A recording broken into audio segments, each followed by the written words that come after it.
Hello po mga kasari, kumusta po at welcome po sa aking channel, Merelo Day Vlog. So for today's video ay gusto ko lang ibahagi pag tayo ay napapagod na magtinda, so ganito na lang ang isipin natin para sipagin tayo ulit. Kasi ayan, dahil tao lang tayo, talagang napapagod din ang ating katawan. Kaya ito ibabahagi ko lang, no? Para dun sa mga nakaranas na katulad sa akin na talagang pagod na sa pagtitinda. Pero pag naisip naman natin itong mga to, so talagang sisipagin tayo ulit. Kaya panoorin nyo lang to guys hanggang dulo para magkaroon din kayo ng konting idea. Kaya naman kung bago ka pa lang sa akin channel, don't forget to like, subscribe. So, ayan guys, dahil nga talagang nakakapagod naman talaga sa araw-araw ng paulit-ulit na ginagawa natin. So, dahil halos tayo lang ang gumagawa, no? Kung wala tayong tauhan, so tayo lahat ang gumagawa sa gawaing bahay at saka sa ating tindahan, tayo lahat ang gumagawa. Talagang nakakaramdam talaga tayo ng pagod. So, ito nga guys, tulad ko nga kung sino nakaramdam ng pagod, dagdagan pa ng mga nangungutang, so ayan, nakaka-stress lang guys dahil nagsusumikap tayo magtinda para makaraos tayo sa ating mga bayarin, no? So ayan, dahil wala naman tayong asa na bonus na 13 month dahil tayo ay tendera, no?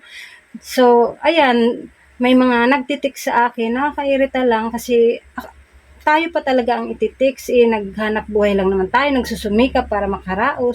Tapos may magtitik sa atin na mangungutang ka agad, may maasahan naman silang bonus at 13 month.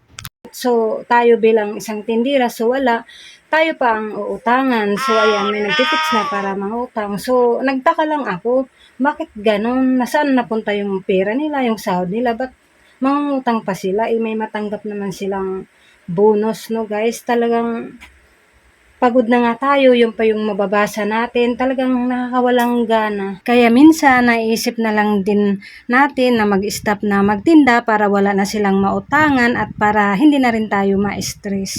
Dahil nga may mga responsibilidad na tayo, kaya kahit gustuhin man natin mag-stop, so kailangan pa rin natin magsipag. Talagang may ganun lang talagang time na talagang pagod na pagod yung katawan natin. Pero, ayan, wala tayong choice kundi kumilos dahil wala namang kikilos para sa atin, para sa ating pambayad sa bayarin. So, yun na lang talaga ang iniisip ko guys, yung mga bayarin, dahil ang daming mga bayarin, no?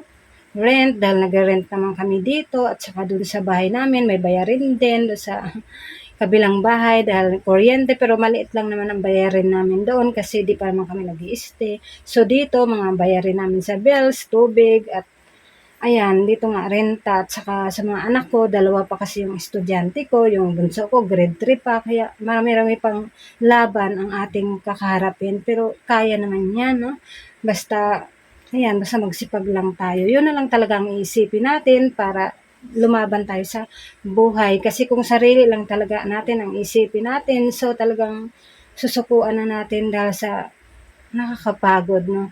So dahil nga may responsibilidad tayo, so sige, go lang, no? Basta pray na lang talaga tayo para yan, gaganahan tayo magtrabaho at ilayo tayo sa mga sakit-sakit. Yun talaga ang pinaka number 1 guys, para magsipag tayo, no? Kahit tayo ay pagod na dahil sa ating mga bayarin. So, pangalawa naman guys, kung bakit na hindi pa rin tayo susuko kahit tayo ay napapagod na sa pagtitinda dahil sa ating mga customer. Pangalawang dahilan guys, ang ating mga customer. Dahil ayan, dito na sila bumibili at may mga suki na tayo. Kaya hindi tayo basta-basta susuko dahil sa ating mga customer. At buhay na rin kasi natin yung ating pagtitinda. So, natural lang naman yun na makaramdam tayo ng pagod para sa ating sarili dahil ayan, dahil tuloy-tuloy yung ating mga ginagawa. Pero dahil nga, yun mga iniisip natin, daming bayarin, so hindi natin magagawang huminto, no?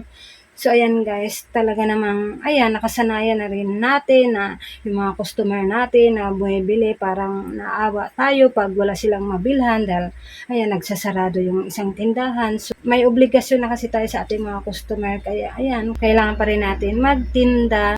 Kaya ayan guys, laban lang tayo sa araw-araw. pag tayo ay napapagod, isipin lang natin yung ating mga bayarin, mga obligasyon, at yun nga, may mga anak akong nag-aaral, may mga bayarin sa school, mga ambagan. Kailangan mo talagang kumilos.